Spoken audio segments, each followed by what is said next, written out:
Hello बच्चों। आपका CA foundation का एग्ज़ाम है बस अब कुछ ही पल दूर। और मुझे पता है कि आपको बहुत ज़्यादा नर्वसनेस, बहुत ज़्यादा एंजाइटी हो रही होगी। लग रहा होगा कि सर अब हम क्या करें। तो ये वीडियो मेरा बनाने का सबसे पहला मकसद तो ये है कि आपने अब जितनी भी तैयारी करी है अपने ऊपर पूरा विश्वास रखना, ये सोचना कि एग्ज़ाम जो भी आएगा वो हमारा अच्छा ही होगा। आपको बिल्कुल भी ये नहीं सोचना कि मैंने जो चीज़ें छोड़ी हैं कहीं वो ना आ जाएं, या जिन चीज़ों में मैं पक्का नहीं हूँ या जो चीज़ें मेरी स्ट्रांग नहीं हैं वो ना आ जाए। क्योंकि पेपर कभी भी ऐसा नहीं होगा कि पूरा का पूरा डिफ़िकल्ट आएगा। और अकाउंटेंसी का पेपर तो आप विश्वास मानो बहुत ही ज़्यादा आसान आने वाला है। सिर्फ आपको किन चीज़ों का ध्यान रखना है कि जो चीज़ें आपने पढ़ रखी हैं अच्छे से उन्हीं पर फोकस करो। अब बहुत कम टाइम बचा है, इस समय कुछ भी नया मत पढ़ना।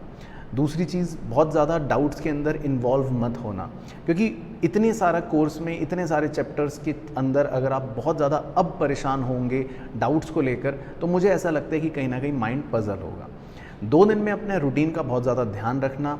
आपका जो एग्ज़ाम टाइम होता है, कोशिश करो उस एग्ज़ाम टाइम में अपने घर पर प्रॉपर टेबल चेयर पर बैठकर पढ़ाई करो। लिखने की थोड़ी थोड़ी प्रैक्टिस करते रहो उसी टाइम पर, सो दैट आपका माइंड बॉडी कोऑर्डिनेशन रहे। इसके अलावा कुछ बातों का ज़रूर ध्यान रखो। अगर आप नॉर्थ इंडिया से बिलोंग करते हैं तो आपको देखना ही है कि कितना ज़्यादा गर्मियों का प्रभाव पड़ रहा है, तो अपना हाइड्रेशन का ज़रूर ध्यान रखना। और दूसरी इम्पॉर्टेंट चीज़ ये कि एग्ज़ाम जाने से पहले बिल्कुल स्ट्रेस मत लेना इस चीज़ का कि रिज़ल्ट कैसा आएगा, क्योंकि सबसे ज़्यादा डर इसी बात का होता है कि रिज़ल्ट कैसा आएगा। तो देखो, होप फॉर द बेस्ट, हम तो यही सोचेंगे कि अच्छा हो, सब कुछ बढ़िया हो। लेकिन अगर बाय चांस इन केस आप वर्स्ट के सिनेरियो पहले से सोच के जाओ कि अगर नहीं भी क्लियर हुआ तो ज़्यादा से ज़्यादा क्या ही हो जाएगा। और अब तो आईसीएआई ने अटेम्प्ट भी बढ़ा दिए, तो इसमें कोई बुरी बात नहीं है। आप लेकिन ये ज़रूर सोच के जाना कि मैं जो भी करूँगा अपना बेस्ट करूँगा। तो इस समय बिल्कुल टेंशन मत लेना, कोई भी नई चीज़ें मत देखना, कुछ भी ज़्यादा मत सोचना। पेपर डेफिनेटली इजी आने वाला है। और अकाउंटेंसी हो, लॉ हो, क्यूए हो, इको हो, चारों ही सब्जेक्ट्स में मैं आपको बता देता हूँ। सिर्फ आपको जो टाइम मिल रहा है, अब आपके पास लगभग हर सब्जेक्ट के लिए 1.5 दिन का जो समय है, सिर्फ वो क्रूशल है। उसमें सिर्फ उस सब्जेक्ट की इंपॉर्टेंट चीज़ों पर फोकस करो, कॉन्सेप्ट्स को रिवाइज करते रहो। कोशिश करो अकाउंटेंसी में थ्योरी रीड करते रहो, उससे क्या होगा, माइंड रिफ्रेश रहेगा। अब सिर्फ आपको कॉन्सेप्ट्स अगर पता भी हैं तो आप उसको अप्लाई कर लोगे एग्ज़ाम में। तो ये नहीं सोचना कि सारे क्वेश्चंस देख के जाऊँ, मैं सारे क्वेश्चंस करके जाऊँ, वो अब टाइम नहीं है, वो बिल्कुल भी करने की ज़रूरत नहीं है। इनफैक्ट सिर्फ आप अपने इंपॉर्टेंट थ्योरी और इंपॉर्टेंट कॉन्सेप्ट्स को जितना रीड करोगे उतना ज़्यादा आपको फ़ायदा मिलेगा।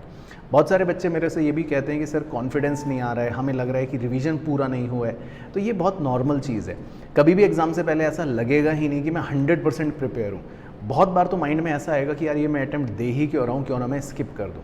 ये सेम फीलिंग आपको अगले अटैम्प्ट में भी आएगी, उसके अगले में भी आएगी, अगर आप बार बार स्किप करोगे तो। क्योंकि कभी भी किसी को भी 100% ये फीलिंग आती ही नहीं है कि मेरे को सब कुछ आता है। मैं पर्सनली अगर अपने बारे में भी बोलूँ तो मुझे किसी भी एग्ज़ाम में ऐसा लगता ही नहीं था कि मैंने सब कुछ कर लिया। हमेशा ये एंड मोमेंट तक लगता रहता था कि कुछ ना कुछ छूटा हुआ है, कुछ ना कुछ बचा हुआ है, वो भी कर लेता हूँ, ये भी देख लेता हूँ, कहीं वहाँ से ना आ जाए। पर एंड ऑफ द डे मुझे पता है कि जो चीज़ें मैंने पढ़ रखी होती थी, अगर 60-70% भी चीज़ें अच्छे से पढ़ रखी हैं तो वही चीज़ें हमारी मार्क्स सिक्योर करवा देती हैं। देखो, मैं अकाउंट्स की बात आपको बताता हूँ। आपका 120 नंबर का टोटल पेपर आएगा, क्योंकि आपको एक चॉइस मिलती है। अगर आपको कोई चैप्टर नहीं भी अब आता, बिल्कुल चिंता मत करना, वो चॉइस में आप निकाल सकते हो। कोशिश करो जो ईजी चैप्टर्स हैं उन पर फोकस करो, ताकि उनको रिवाइज भी कम टाइम पे कर पाओ। और सबसे इंपॉर्टेंट चीज़ कि आप वैल्यू फॉर टाइम जिसको कहते हैं उसको यूज़ कर सको। कम समय में ज़्यादा मार्क्स वाले जो क्वेश्चंस हैं, जो चैप्टर्स हैं, उन पे फोकस करो। बाकी चिंता बिल्कुल नहीं करनी है, चॉइस भी मिलेगी, इंटरनल चॉइस भी एक क्वेश्चन के अंदर रहती है। और इसके अलावा तो आपको पता ही है, जब मैंने एमटीपी भी डिस्कस करा था तो दिखाया था कि इजी क्वेश्चन से अगर आप स्टार्ट करते हो तो एक कॉन्फिडेंस बिल्डअप होएगा ही होएगा। और 2 या 3 क्वेश्चन भी अगर आपके ऐसे फंस गए जो आपको अच्छे से आते हैं तो फिर तो कोई डर वाली बात ही नहीं है। तो मैं यही बोलना चाहूँगा, अपने रिमेनिंग समय में पॉजिटिव थिंकिंग के साथ आगे बढ़ो। अच्छे से सोचो कि मैं क्लियर कर लूँगा, सिर्फ इस माइंडसेट के साथ आगे बढ़ो।